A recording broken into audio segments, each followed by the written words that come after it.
À 51 ans, Nathalie Arthaud a plus de 30 années au service du militantisme. La candidate défend haut et fort les couleurs de lutte ouvrière depuis ses 18 ans, se targuant aujourd'hui de pouvoir faire partie de la course pour le fauteuil présidentiel, avec plus de 500 parrainages.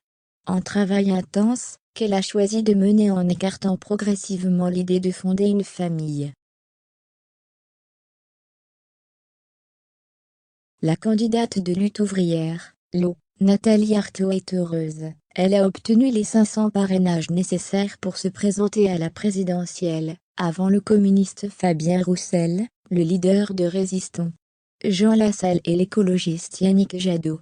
En effet, le Conseil constitutionnel a validé ce 15 février 2022, 851 nouveaux parrainages et l'héritière d'Arlette Laguiller devient ainsi la troisième femme après Valérie Pécresse et Anne Hidalgo à disposer des précieuses signatures, pour être formellement candidate le 10 avril, avec ses 509 signatures. Le résultat d'un long travail de terrain, que les militants de lutte ouvrière ont mené inlassablement, préférant discuter de vive voix, avec les élus que de faire des sorties médiatiques. L'investissement intense de Nathalie Arthaud, pour défendre ses idées a laissé peu de place à sa vie privée, et à l'idée de fonder une famille. Très pudique, elle avait en effet abordé le sujet brièvement dans les médias.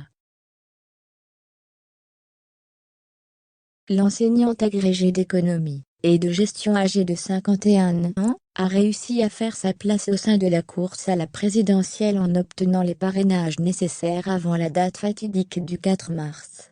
Il s'agit de sa troisième participation à l'élection suprême. Elle va plus que jamais pouvoir se consacrer à sa campagne, qui ne lui laisse guère de temps pour le reste, et surtout pas, pour parler de sa vie personnelle. Au micro de Jean-Jacques Bourdin en 2017, elle avait ainsi expliqué: « Je n'ai pas beaucoup la possibilité de m'exprimer dans les médias et la priorité, c'est évidemment de défendre mon programme. Ce que l'animateur obtiendra néanmoins comme information, c'est d'abord qu'elle vit en concubinage, avec quelqu'un dans un appartement de 48 mètres carrés en Seine-Saint-Denis. » Puis, elle répondra aux interrogations. Quant au fait de ne pas avoir d'enfant, je l'assume totalement. Ça a été un choix personnel, de fil en aiguille, ça vient comme ça. Une décision qui résonne avec celle de son aînée, Arlette Laguiller. Dans Gala en 2002, la figure historique du parti déclarait: « Je n'ai pas d'enfant, c'est un choix. Je n'en ai pas, parce que je n'ai jamais cessé de militer. » Les deux femmes ont choisi d'investir toute leur énergie pour la lutte finale, et en ce qui concerne Nathalie Arthaud, la bataille est plus que jamais lancée.